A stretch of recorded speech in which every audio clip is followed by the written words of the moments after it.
आदित्य का जन्म एक छोटे से गांव में हुआ। उसका घर कच्ची मिट्टी का था, जिसकी दीवारें बरसात में भीग जातीं और गर्मियों में दरारों से धूप झांकती। पिता खेतों में मजदूरी करते और माँ दूसरों के घरों में बर्तन मांजकर कुछ पैसे कमाती। घर में 5 लोग थे, माँ, पिता, आदित्य और 2 छोटे भाई। आमदनी इतनी कम कि 2 वक्त का खाना भी पूरा नहीं होता। कई बार रोटी में सब्जी का स्वाद नहीं होता, तो कभी पेट भरने के लिए केवल पानी और नमक वाली रोटी खानी पड़ती। आदित्य के मन में बचपन से ही ये सवाल उठता था, क्या हमारा जीवन हमेशा ऐसा ही रहेगा? क्या हम कभी अच्छा खाना, अच्छे कपड़े और पढ़ाई का सपना देख पाएंगे? लेकिन गरीबी के बीच ये सवाल अक्सर भूख की पीड़ा में दब जाता। गांव में एक प्राथमिक विद्यालय था। टूटी-फूटी दीवारें, लोहे की जंग लगी कुर्सियां और छत से टपकता पानी। लेकिन वहीं आदित्य ने पहली बार अक्षर पहचाने। उसके पास ना कॉपी थी, ना किताबें।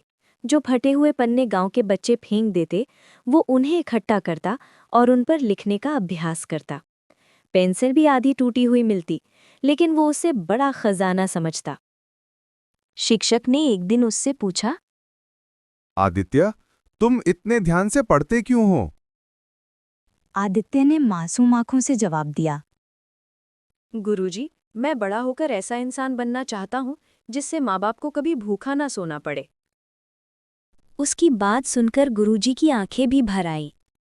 गरीबी इतनी गहरी थी कि पढ़ाई के साथ साथ काम भी करना पड़ता।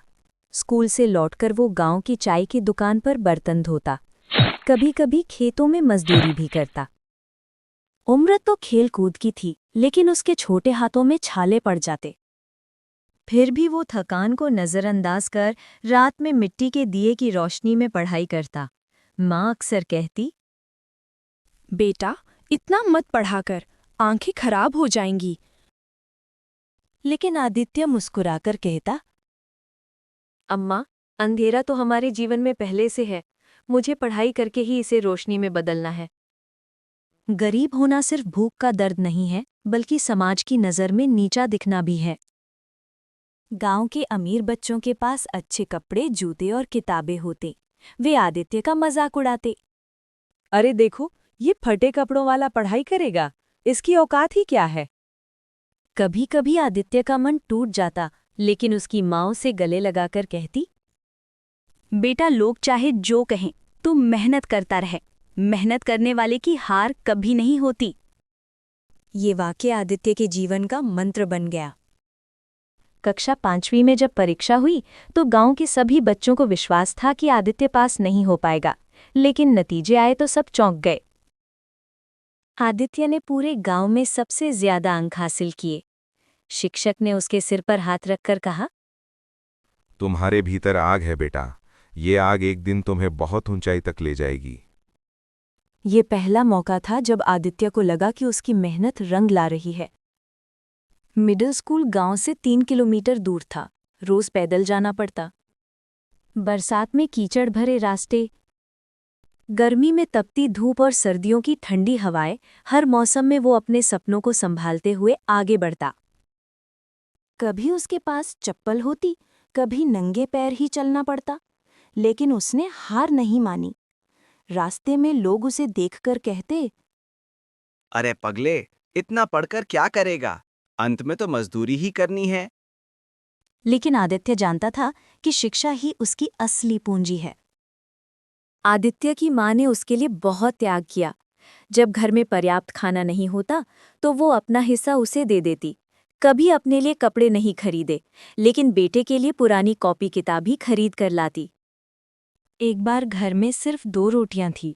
माँ ने कहा, मुझे भूख नहीं है, तू खा ले। लेकिन आदित्य जानता था कि माँ झूठ बोल रही है। उसने रोटियों को आधा आधा बांटकर खा लिया। उस दिन उसने मन ही मन ठान लिया, माँ को अब कभी भूखा नहीं सोने दूंगा। मिडिल स्कूल के बाद हाई स्कूल की पढ़ाई गांव में संभव नहीं थी। मजबूरी में पिता ने उसे शहर भेजा। शहर में पढ़ाई के साथ साथ नौकरी करना आसान नहीं था। आदित्य ने होटल में बर्तन धोने, अखबार बेचने और चाय परोसने जैसे काम किए। दिन में स्कूल और रात को नौकरी, यह उसकी दिनचर्या बन गई। कभी कभी नींद से बोझिल आंखें बंद हो जाती, लेकिन वो जागकर फिर से किताबें खोल लेता। कक्षा 10वीं के बोर्ड परीक्षा के नतीजे आए। गांव और शहर के लोगों ने सोचा था कि इतना काम करने वाला बच्चा कैसे पास होगा, लेकिन आदित्य ने पूरे जिले में टॉप कर दिखाया। अखबारों में उसकी तस्वीर छपी। गांव के लोग जो कभी उसका मजाक उड़ाते थे, अब गर्व से कहने लगे, ये हमारा आदित्य है। 12वीं तक की पढ़ाई भी उसने संघर्षों के बीच पूरी की। अब उसे कॉलेज जाना था, लेकिन फीस चुकाना संभव नहीं था। उसने छात्रवृत्ति के लिए आवेदन किया। अपनी मेहनत और लगन से उसे छात्रवृत्ति मिली। कॉलेज की लाइब्रेरी में बैठकर वो घंटों पढ़ाई करता। कभी कभी पेट खाली रहता, लेकिन किताबें कभी खाली नहीं रहतीं। आदित्य ने इंजीनियर बनने का सपना देखा। उसके लिए प्रतियोगी परीक्षा देनी थी। लोग कहते, तू गरीब है, ये बड़े बड़े सपने मत देख। लेकिन आदित्य मानता था कि सपने देखने वालों की ही दुनिया बदलती है। दिन रात की मेहनत और लगातार संघर्ष के बाद उसने परीक्षा दी। नतीजे में उसका नाम देखकर उसकी आंखों से आंसू बह निकले। वो इंजीनियरिंग कॉलेज में दाखिला पा चुका था। जिस दिन उसने एडमिशन लिया, उसी दिन गांव लौटा। माँ ने उसे गले से लगाकर रोते हुए कहा, बेटा, तेरी मेहनत रंग लाई, तूने हमारा सिर ऊंचा कर दिया। पिता की आंखों में चमक थी। वे गर्व से गांव वालों से कहते, देखो, मेरा बेटा अब बड़ा आदमी बनेगा। कॉलेज के 4 साल कठिन परिश्रम में गुजरे। कई बार आर्थिक संकट आया, लेकिन उसने हार नहीं मानी। वो पार्ट टाइम काम करता, ट्यूशन पढ़ाता और साथ ही अपनी पढ़ाई पर ध्यान देता। अंततः वो अपनी कक्षा में अव्वल आया। उसे बड़ी कंपनी से नौकरी का प्रस्ताव मिला। जब पहली तनख्वाह मिली तो आदित्य सीधे अपने गांव पहुंचा। उसने माँ के लिए नई साड़ी खरीदी, पिता के लिए जूते और घर की मरम्मत करवाई। गांव के बच्चों के लिए किताबें दान की और गरीब छात्रों के लिए छात्रवृत्ति फंड शुरू किया। अब वही लोग जिन्होंने उसे कभी नीचा दिखाया था, उसे आदर्श मानने लगे। आदित्य अब केवल अपने परिवार के लिए ही नहीं, बल्कि पूरे समाज के लिए प्रेरणा बन गया था। उसने साबित किया कि गरीबी इंसान की कमजोरी नहीं, बल्कि ताकत बन सकती है, यदि इंसान मेहनत और ईमानदारी से काम करे।